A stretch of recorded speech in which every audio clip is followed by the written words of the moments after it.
Alright, so currently we're at the base of Masada. As you can see, there's our group there, and up along this path is the Romans' siege ramp. And over in this area here, as I scroll in, is the edge of the Masada fortress. And as you go across, you can see it all the way across this entire mountain area. And in the background, it's kind of hazy, but you could probably see the Dead Sea over in this area, all along this plain there. And so to give you an idea of what this area looks like, at the base of Masada, see the topology of this land, and all the way across and back to the base of where the Roman siege ramp is. So we're currently at the Masada, about halfway up the Roman siege ramp, and decided to take a picture here because you can see some Israeli soldiers coming down and our group going up over there. We're not supposed to take pictures, but I thought it was kind of cool to see them. But this is the Roman siege ramp right here to my left, and up you can see the top of Masada. And as I'm going around, you can see this is pretty steep. And as you go down, you can do a scan of this area, and there's the base where we started. That was about 75 feet above sea level. And as I'm going around, you can see the topology of the land. Very steep, mountainous, dry area. And the closest water source that the Romans had was in Gedi, which was about 15 miles away.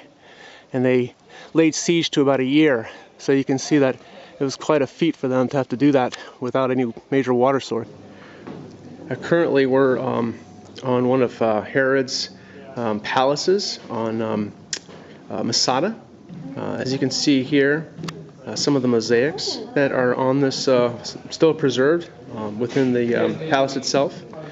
And as you see on the wall here, these black lines, these are the first reconstruction lines that are used in archaeology throughout Israel.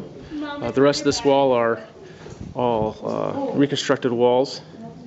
Now, one of the things about these mosaics, as I look around this palace, you can see the view from this palace area, the Dead Sea over there, and as you walk around, you can see the whole landscape that's in this area, and you can see how beautiful it is up here, even though it's dry.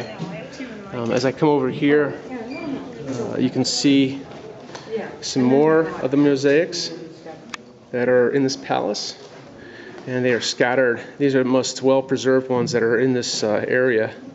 That's why I'm showing it. This one doesn't have any. But again, this is Herod's palace on the western side of Masada. And there's some more mosaics there. And again, the reconstruction lines are throughout this entire area to show where the walls were rebuilt. Okay. All right, so where I am now is at in the top of Masada, Herod's palace fortress. On this, there were 4 palaces. This is one of them. This is on the western side. And just to give you an idea, I'm going to walk around a little bit to show you the top of it. It's kind of hazy, but what you can see in the background is this whole Dead Sea area, and it's quite extensive here. Kind of neat to see all this, the Dead Sea right at the very top. And as I come around, you can see some other areas of fortification, buildings, probably some storage areas. Again, that's the Western Palace. And as I come up to this side, you can see some people over there. And it's quite extensive up here. It's a lot of land, a lot of area. So the fortress area is quite large. And this would have been where the Hasmoneans, after the destruction of the temple and 70 AD in Jerusalem. A lot of refugees and people coming from the north would have come to make their last stand. Here in this area there, you can see a tower, guide tower. And you can see again this whole area of the building structure. Quite interesting enough, one of the palaces had a swimming pool. So Herod went to no lengths to show his opulence and really lived the Roman way of life up here. So here's again the side view, and you can see the top of where the rebels would have seen the Romans. This is the side the Romans built their siege ramp, and you can see that man way down there. That's the beginning of the siege ramp. It's about 220 feet up. So it's no easy hike. It took us like 15 minutes to get up here, but not exactly hard either, but it's very steep. So anyway, this is the top of Masada. So we're at the top of Masada here.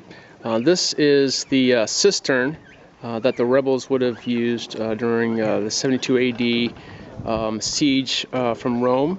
You can see the size of this. It's a good portion, but this is the water that they would have needed to survive. As they come this way, you can see towards the north, you see the Dead Sea over there, and these beautiful, beautiful mountains. Reminds me of the Grand Canyon, but we're at the very top of this area, Masada. So I'm going to come over this way and show you this part of the Masada area. You can see again, if you look over this way, the size of Masada. Get an idea. The tower up there. Right there's the top of the tower. So we're not at the highest point of this area, but so as I come down these stairs, come over. I'm going to come over this way, and as I walk over, you can see the northern part of the temples, and this over this area there. And as I come down, this is where the part of the northern temples are, all the way down that Herod built. There are 4 total temple palaces, and these are the northern front of the palaces themselves. And again, you can see the depth of how high Masada is at this point. I'm standing in Masada in the northern palace, and one of the things I was always wondering about is why didn't the zealots who were up here during the siege of Rome try to just climb down and escape? And one of the reasons is because of the Roman legions surrounding the entire hillside. So you can see from this area part of the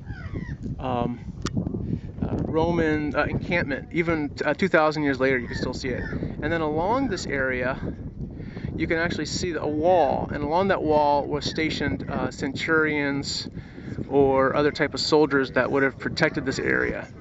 And then in the far area, you can see another encampment by the Romans. And then even further down there, another encampment, which is partly restored to show people what it would have looked like. But these are all around the entire Masada area. So it would have prevented the people from trying to escape. So right now I'm at the very top of Masada. I'm just going to give you a quick scope of this area. You can see this would be where the Western Palace is. And I'm coming along the side there. You see some groups down in that area there, just talking. And this is the Dead Sea towards the east. Some more groups talking, and the palace area. And as I walk up this way, part of our group in this area here, and this is something that's going to be fascinating to see. There's a group over here. You can see them. They've got their machine guns, and they're dressed in like normal Western style gear. Some people don't have machine guns, but there's also tourists up here. But this whole group right here is Israeli military, and they're just hanging out on their day off on Masada with their machine guns. Anyway, so this is the top of the most top part of Masada. So here we are on exiting Masada, and there's a gondola that goes all the way down. All the way down. It takes about 5 minutes to get down, maybe 10 minutes to get down by gondola. But we're stupid Americans, and we're going to be hiking this trail, this snake trail, all the way down in 103-degree temperature. Awesome. Oh God, this is brutal. So anyway, that's where our bus is, right down there. And I'm not filming anymore on the way. As it is, I'm having a heart attack up here. All right, and the gondola that we. So this is the eastern side of Masada. We're at the bottom now. You can see the gondola in there, and you can see the information area where the gondola is going, up in that area. Now, you can't really, that's the snake pattern. Oops, it's getting back in again. You can see the snake trail that starts from there, and maybe you can see some people walking down. Yep, there it is. When we started on the western side of Masada, at the base of the Roman siege ramp, we were at 75 feet above sea level.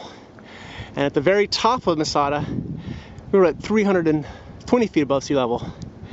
And at this point, where I'm standing, we're at 370 feet below sea level.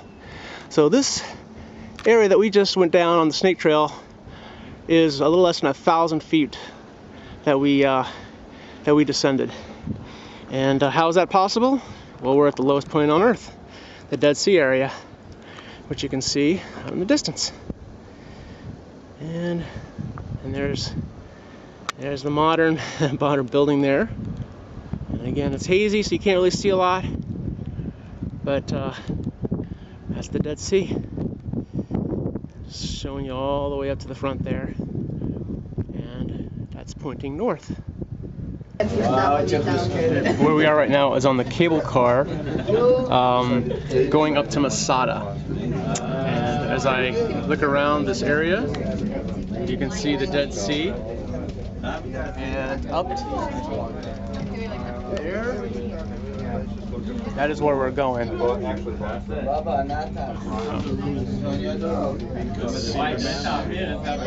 See the area, how dry it is. See the mountains to the side.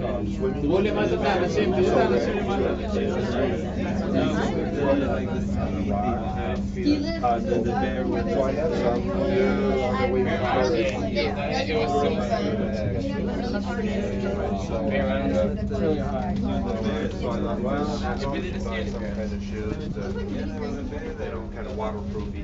Yeah,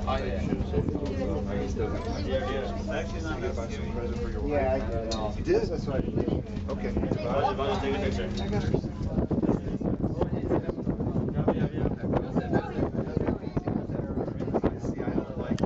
That's not my thing.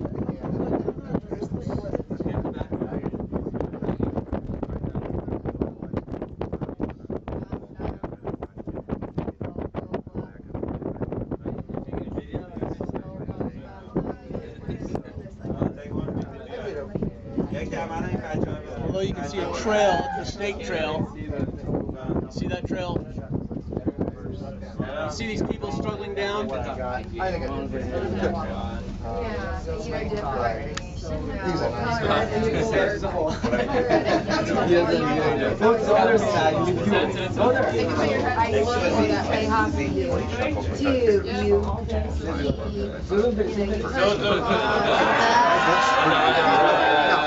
did.